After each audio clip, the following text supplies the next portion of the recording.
or we reject it in Jesus' name. Ero kama na inya hakani Nduku ini nene yo machal na den kicho dichi manyoro ntiero ganda mabende na pako nyaka seneta manyandarwa mano mitu kaka noloso rigiji mano rigadi Gachagua bende biro loso kanya Jatend piny Kenya bende no mako chung mara en bende wacho mana ni eno bro bedo ko loso kan mana loso kende to mana gidongro. I think ni kanyarango ganda manye wuoyo kacha ano kanyal kawo giricho nikech por giguro ingeno ganda manye wuoyo manyok tarigi gi ochungo ka ingengi ne onge kikedo no Kenya eka sani gine no ga kedo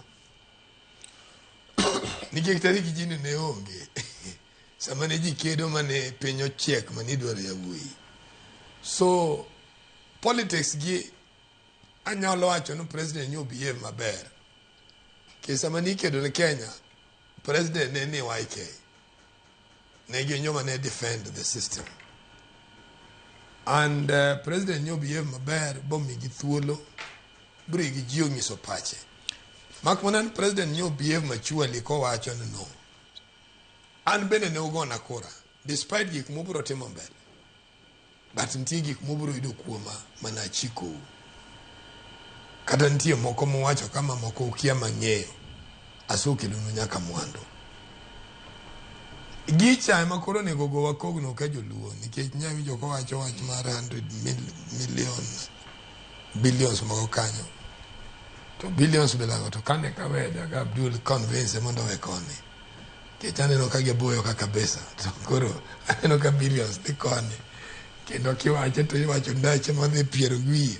to korwa koni to ka gibiro to jogi lo alo abal to gima giwacho makoro iwe motegno wane koro gima duong' ma paro no ni watim kanya neno